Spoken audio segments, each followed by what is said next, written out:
local support being given to them by certain elements in these villages, because it's not possible to move in and be guided and be familiar with this kind of a terrain unless some kind of local support is there.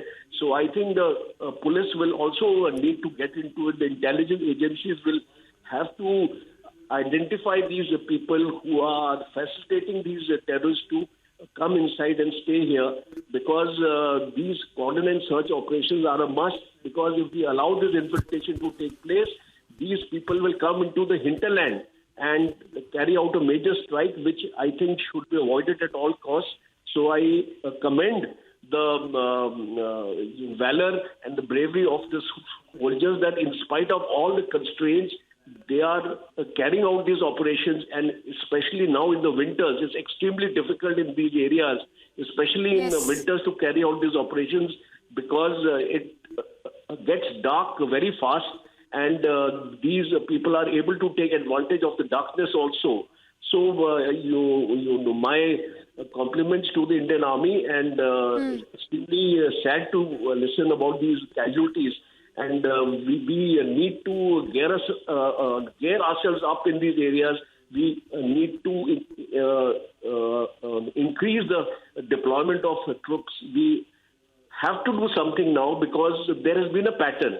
And as in the last 1 year, there have been a number of encounters in this area. So I think the strategy of the Pakistani terrorists is also changing, especially the ISI is working on it.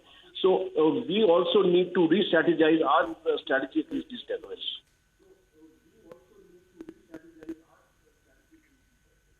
Yes, Major General, point taken. Appreciate you speaking to us. Just quickly taking that same point across to Gursimran also, who continues to be live with us. Gursimran, talking here about what Major General was mentioning about the kind of local support which seems to have been given to the terrorists who've been taking shelter for long now in these in the thick forested areas. Are there efforts on to probably identify those local elements who kind of supported the terrorists while they try to infiltrated into the Indian territory?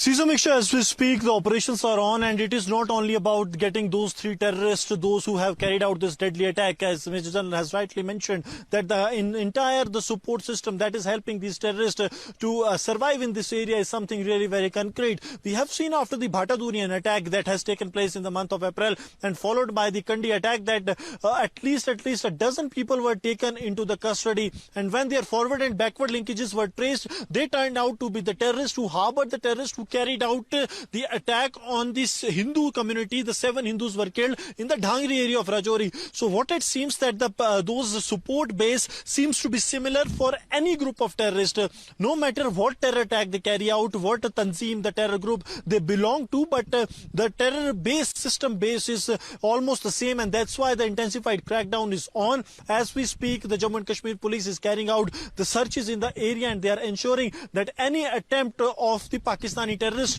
to sneak out from this area where they have been cordoned can be foiled well within the time, because we have seen that how these Pakistani terrorists are trained for the jungle warfare. These terrorists have been sent after getting a rigorous jungle warfare training, so they are trained to survive in the forested areas for many days without getting the food, water. So they are prepared for the same, but the Indian Army, not only the Rashtriya Rifles but also the Special Forces and the Jammu and Kashmir Police Special Operations Group, all are carrying out intensified operations to track down these 3 terrorists of Lashkar-e-Toiba and neutralize them at an earliest. Samiksha.